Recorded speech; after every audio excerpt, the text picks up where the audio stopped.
Bismillahirrahmanirrahim. Assalamualaikum warahmatullahi taala wabarakatuh. Rabbi shrah li sadri wa yassir li amri wahlul 'uqdatam min lisani yafqahu qawli. Qalu subhanaka la ilma lana illa ma 'allamtana innaka antal alimul hakim.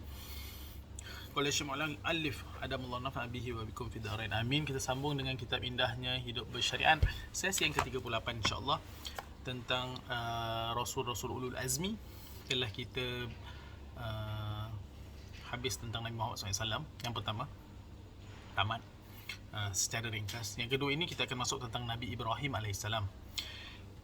Penentangan kaumnya terhadap dakwah yang baginda bawa, khususnya daripada bapa baginda sendiri, bapa atau bapa saudara ya, Nabi Ibrahim AS, di mana ketika Nabi Ibrahim berdakwah mendapat tentangan yang hebat lah.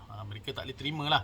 Kenapa kau tak terima apa yang kita ibadah? Kenapa suruh kita Kerana Nabi Ibrahim ni Masya Allah Tabarakallah berfikir, tak bolehlah bulan jadi Tuhan, malam ada pagi tak ada. Tak bolehlah matahari jadi bulan, matahari jadi Tuhan, pagi ada malam tak ada. Tuhan kena sentiasa ada.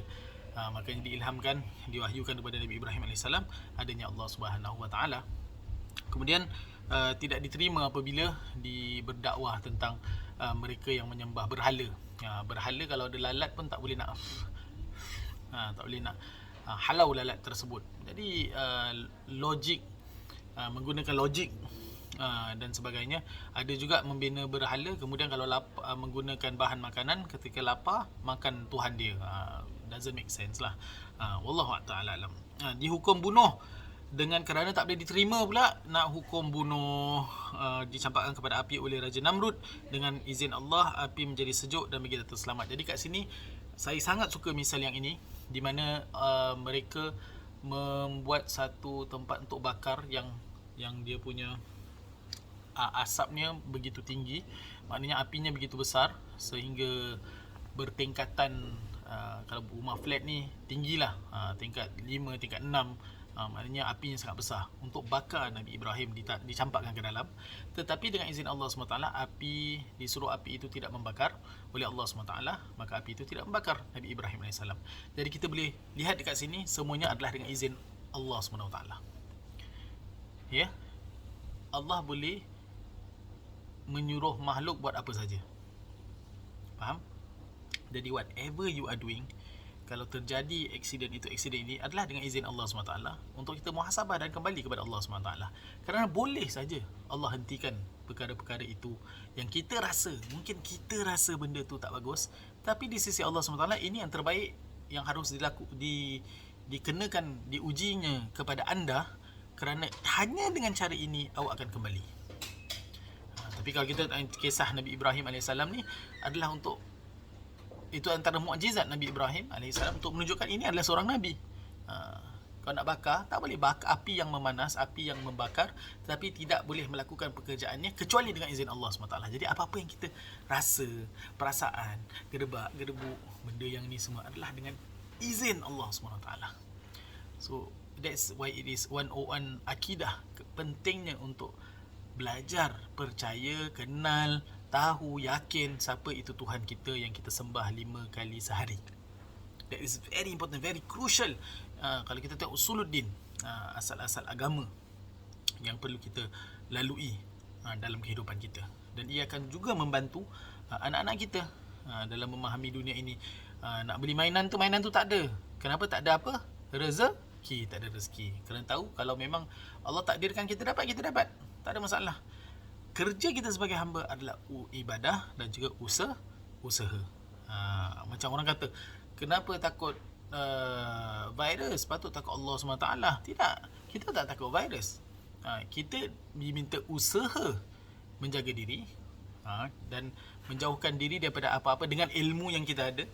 Ilmu daripada pakar perubatan menyatakan kalau berdiri dekat segini-gini akan mudah untuk berjangkit. Jadi dengan ilmu tu kita amalkan. Tapi at the end of the day, bukan kita takut virus, kita tetap keluar mengambil vaksin dan sebagainya. Bukan kerana takut, tidak, tetapi itu antara usaha kita. Dengan usaha kita, Allah akan bantu lebih. Bukan serah semua tapi tak ada usaha. Dalilnya adalah Nabi SAW dalam hadis unta tersebut, ikatlah unta itu. Kenapa tak boleh letak unta? Tawakal kepada Allah Subhanahu Wa Taala. Masuk kedai, keluar kedai. Pintu tak payah lock rumah. Kereta taruh je kunci. Jangan lock. Tapi semua tu kita buat. Semua tu kita percaya untuk keselamatan. Vaksin tak percaya. Allahumma salli ala Muhammad. Ya Rob, dunia sudah tua. Orang-orang kat dalam pun dah tak betul dunia ni. Jadi berpandukanlah ilmu agama, berpandukanlah kepada orang-orang yang pakar. Kerana mengikut orang-orang pakar ni adalah suruhan Allah SWT. Fasalu ala zikr in kuntum la ta'lamun. Ikutlah orang-orang yang ahli zikr, ahli ilmu, ahli dalam bidang tersebut sekiranya anda tidak tahu. Kita tak boleh belasah semua kita punya jurusan. Tidak. Allahumma salli ala Muhammad. Balik kepada ini. Jadi saya sangat suka. Saya selalu mengingatkan diri saya untuk Allahumma salli ala Muhammad. Mintalah kepada Allah SWT. Kenapa? Mudah untuk Allah belahkan lautan untuk Nabi Musa AS. Mudah untuk Allah SWT menyejukkan api atau tidak mengizinkan api bakar Nabi Ibrahim AS. Mudah untuk Allah untuk mengizinkan Nabi SAW untuk menunjukkan mukjizatnya membelah bulan. Mudah untuk Allah SWT menunjukkan kaum Nabi Muhammad SAW akan mukjizat Nabi SAW yang air keluar daripada jari jemari Nabi SAW. Mudah untuk Allah SWT untuk mengizinkan Nabi SAW dengan menunjukkan mukjizat minum air daripada satu jug tu tak habis. Semua dah minum, masih lagi ada lagi air dekat dalam. Kita tak mukjizat Nabi SAW ni. Kita tengok semua dengan izin Allah SWT. Bayi berkata-kata Nabi Isa AS. Jadi banyak Allahumma salli ala Muhammad, kuasa Allah SWT yang dah ditunjukkan, tapi kita terlupa. Ini kita tak percaya, tapi kita percaya Iron Man boleh terbang, Superman boleh terbang, Batman kat orang kaya boleh buat Batsuit dan juga Batmobile yang banyak. Kita boleh percaya dengan cincin boleh terbang berwarna hijau, Green Lantern, ataupun Harry Potter, ataupun apa lagi, macam-macam tu kita percaya secara bulat-bulatnya. Tetapi kisah-kisah Nabi, mukjizat Nabi, para wali, aulia, kita brush off. Jadi apa ni? Adakah pasal gambar ataupun cerita mereka tidak dipaparkan di Disney Plus? Allah SWT Muhammad. Itu pun something wrong dengan what we are feeding to our minds. Kerana kita feed benda-benda itu, jadilah kita percaya yang itu sajalah.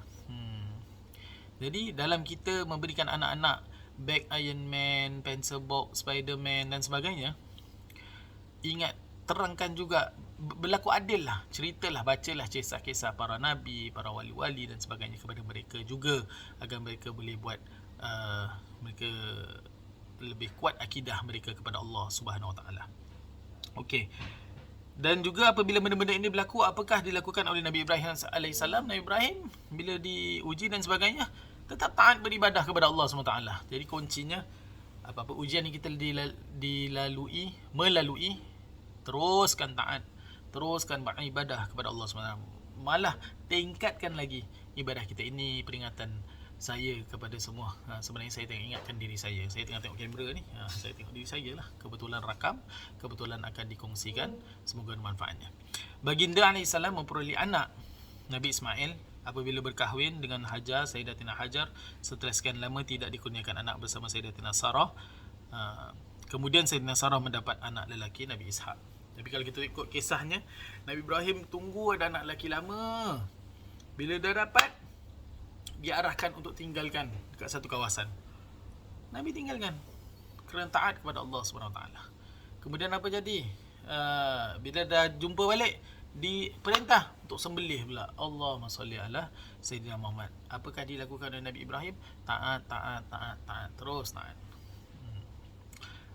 Kisah penyembelihan Nabi Ismail AS yang dijalankan semata-mata bertakwa kepada Allah SWT. Jadi lesson yang kita dapat daripada kisah ini adalah dengan taat kepada Allah SWT, semuanya akan beres, akan settle, akan relax. Jadi baliklah beribadah, yakin siapa itu Allah kita, yakin kuasa Tuhan kita, yakin dan tingkatkan ibadah kita. Make sure kita sedih apabila kita mengatakan Assalamualaikum warahmatullahi, Assalamualaikum warahmatullahi. Pada setiap solat tu akhirnya kita bila nak naik solat, bila nak tambah solat. Itu yang kita nakkan. Kerana dia end of the day, solat yang laju, solat yang tak ada pengisian, tak ada pengisian kerohanian, kita akan rasa kosong. Itu saja daripada saya. Saya mohon ampun dan maaf atas kesilapan, kekurangan. Yang baik itu datang daripada Allah SWT. Kekurangan daripada diri saya sendiri, saya mohon ampun dan maaf. Kita jumpa lagi. Wassalamualaikum warahmatullahi taala wabarakatuh.